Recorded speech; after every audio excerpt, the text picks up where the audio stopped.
Hey there, and welcome to the second episode of this mini series, Like a Boss. And I want to congratulate you once again for coming down to episode 2. I know some people would have dropped off by now, but you're not one of them, so that's the most important thing. Now, I wonder, how'd you go with your commitment from yesterday? Have you been writing down those distinctions, that level of clarity you've been getting through? I hope so, because at the end of the day, you remember, you're only cheating yourself. So, I said to you that I'm super pumped about today's episode because this is something that is going to absolutely take your quality of life and your boss-like factor to a totally different level. And I don't over-exaggerate when I say that. This is really something that when I got taught this from, one of my absolutely outstanding mentors by the name of Tony Robbins, and if you haven't heard of him, please go Google him. He's absolutely phenomenal. But when he taught me this, it was just something like, it was so logical and simple, yet the power behind it to really transform my presence and my ability to control my emotions was second to none. And I've got a really funny quote here, which I'm not going to do the voiceover for because I'm actually going to destroy it. But it says, an ignorant state stress is. An emergency, it believes that everything is.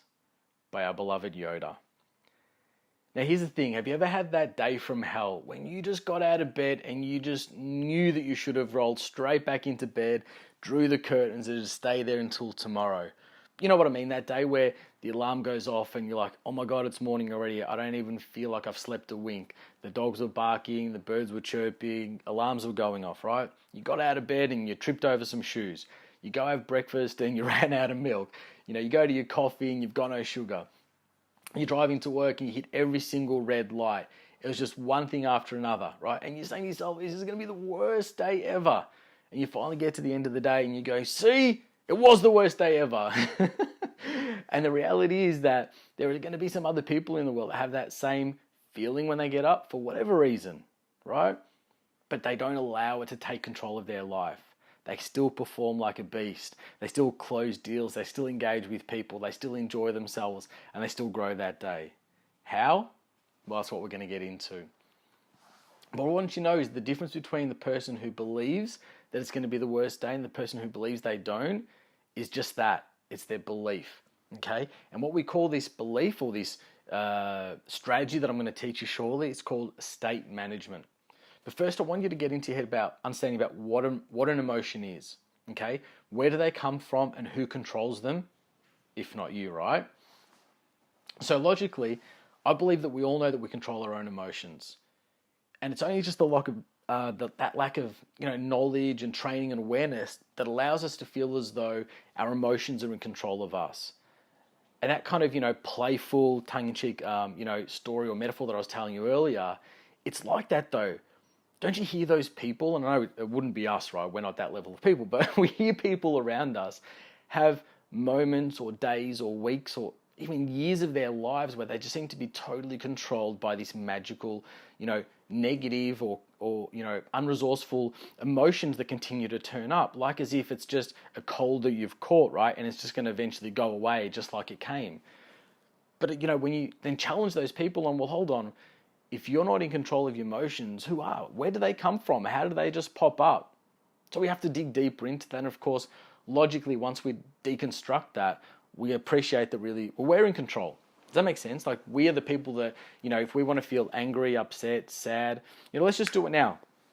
I don't care what you're doing, whether you're sitting, driving, or standing, right? I just want you to, lift your head up. I want you to draw your shoulders back. I want you to pull your chest up high as if there's a rope coming from, the ceiling or the roof or the sky and just drawing you up.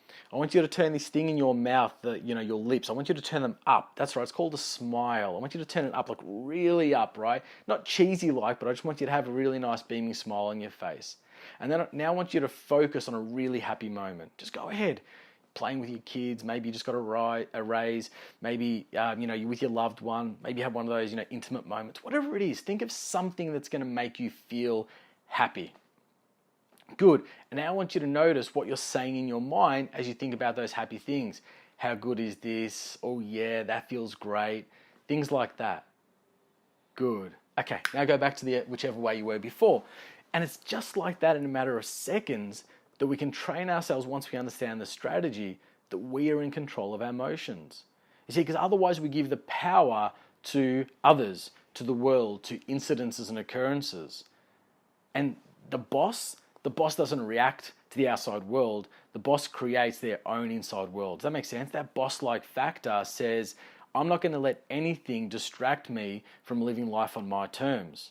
So to be able to do that, we must control our state management. We must take control of it and know that once we have this level of awareness and this strategy that I'm about to tell you, is that you, from this moment onwards, will never have an excuse to allow outside influences to impact you.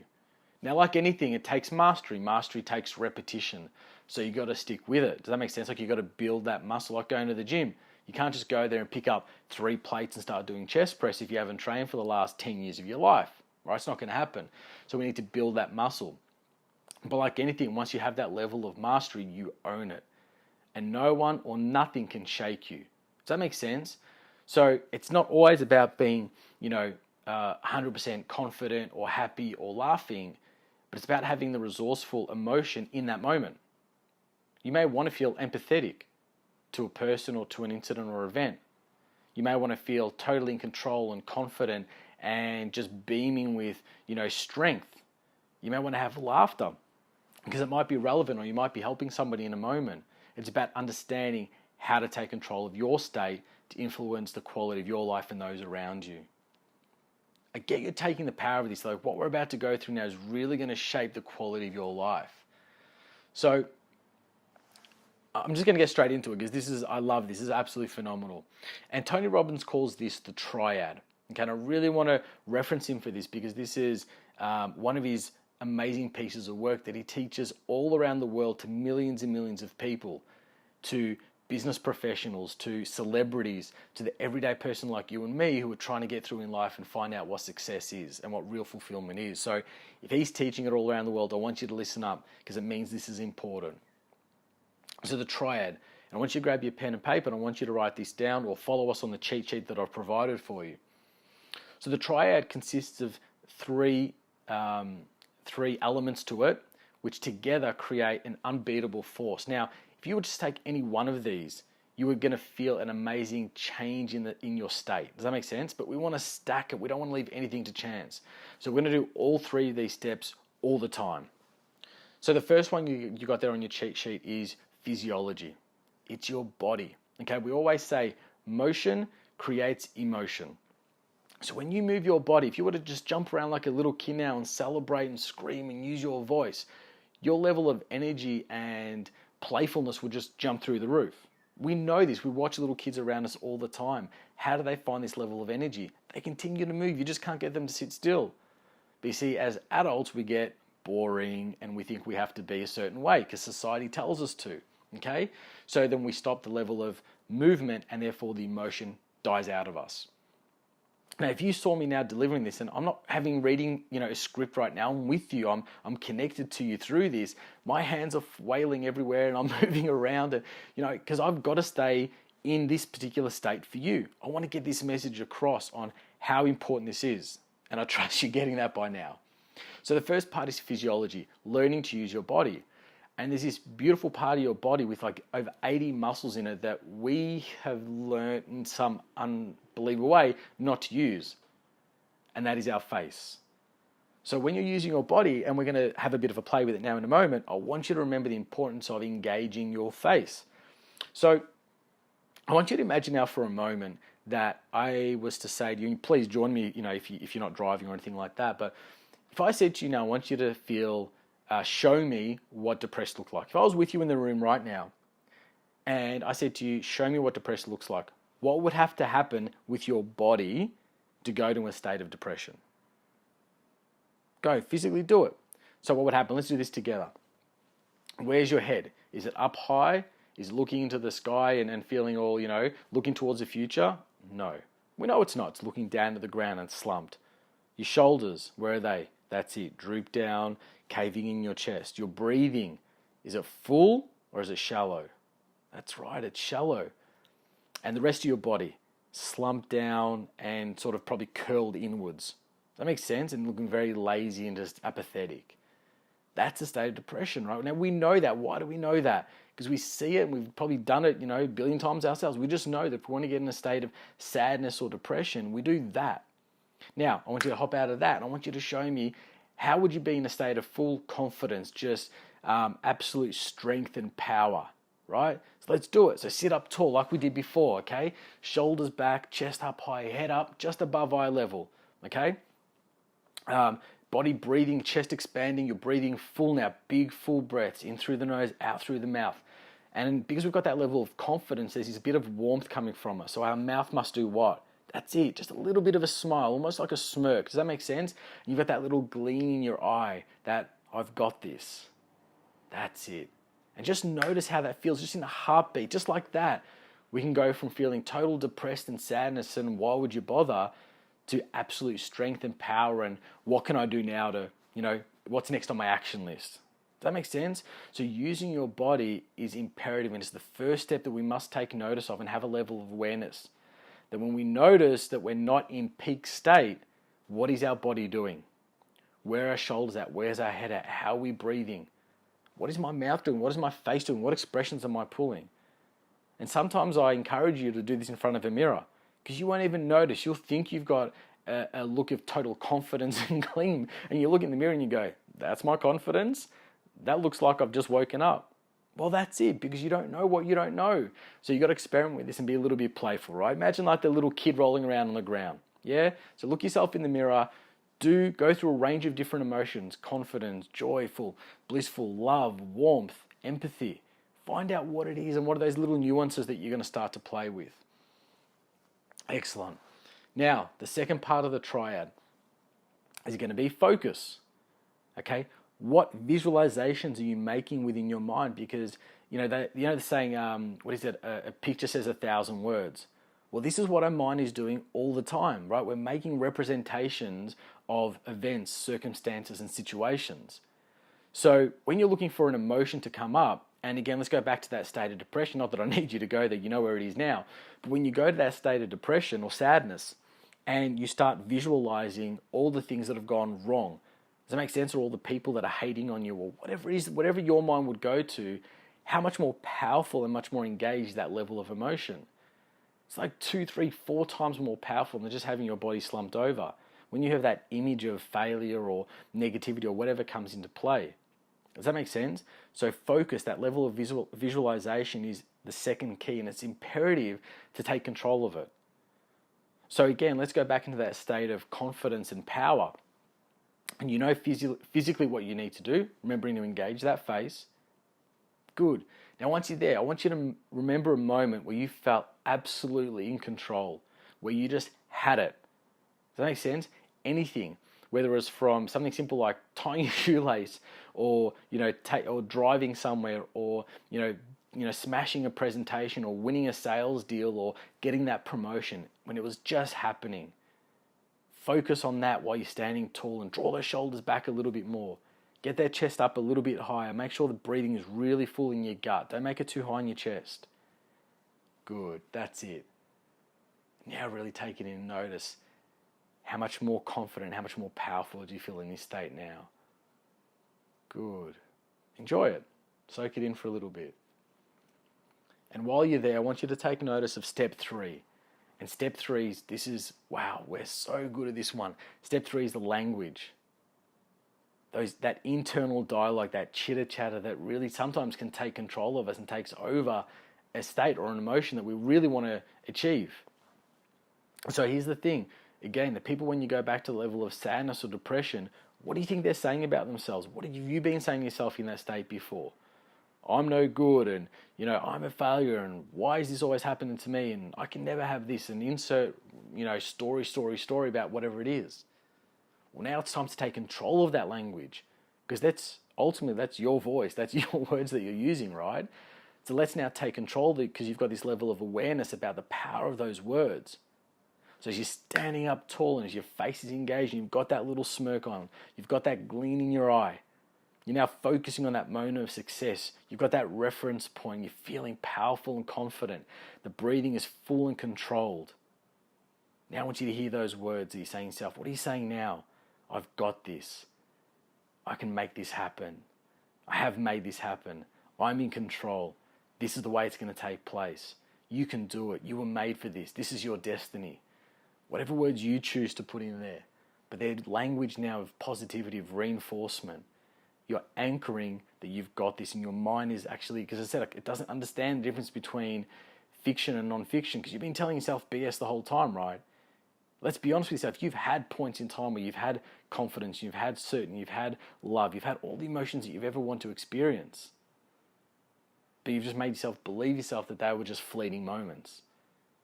So now let's take control and show yourself that you can have this all the time.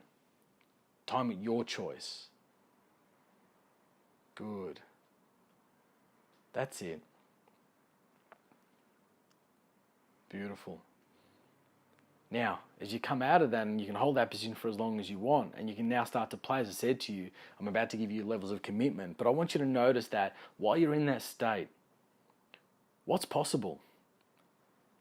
What's something that maybe just a few moments ago, if I was to ask you to go and take action on something, would have really hesitated, or you would have found an excuse, like clean your desk or wash the car or make a phone call that you didn't have to really make, you would have found an excuse not to do it. But in this state, from this sense of confidence, strength, power, centeredness, you can make it happen. You might even have that little bit of fear still there, right? That's normal. We're going to talk about fear soon enough. But you still know that you can go out and you're going to smash it. You're going to take the steps necessary because you believe that you've got the strength and the power to overcome any obstacle that comes in your way. Because you do. But from this place here, it becomes so much more possible. Good. And I wonder if you would live like this, and you were to take this triad, and you had the clarity from episode 1. Does that make sense? You remember that? That goal that you really wrote down, all the detail? Good. Now I want you to think about that goal with this level of strength and commitment and passion that you've got right now. I wonder if you just to take that level of clarity and this level of state management, what could you achieve? What if for the next 6 months you were just to prove to yourself and promise to yourself that you were going to just do these two things, clarity and state management? That's it. Good. I wonder what you would do differently. I wonder how you'd behave differently. I wonder who around you would engage differently.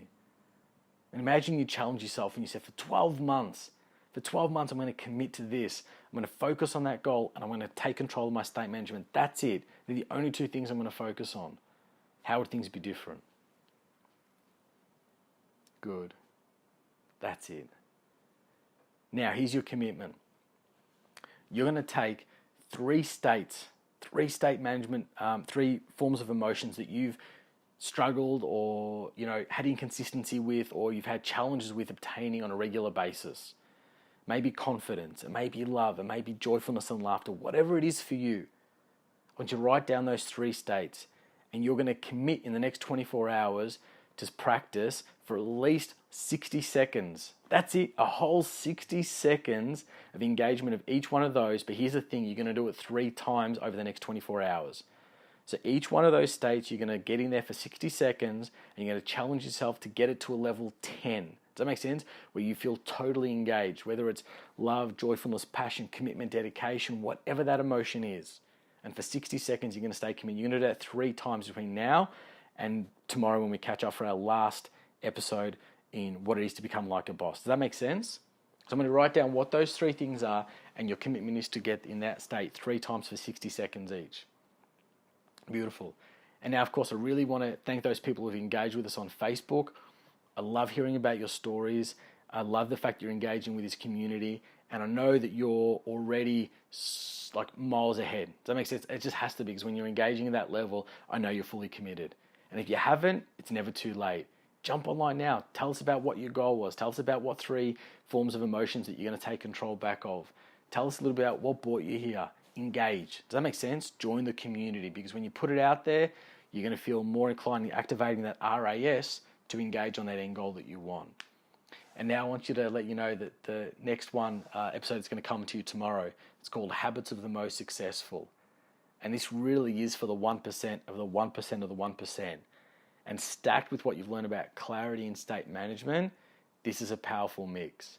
And I know, because I've wanted to deliver the most value possible, that if we were never to engage again, if you were never to listen to anything else that I shared with you, that these 3 episodes were going to make the most amount of impact in your life possible. And plus, I've got a bonus.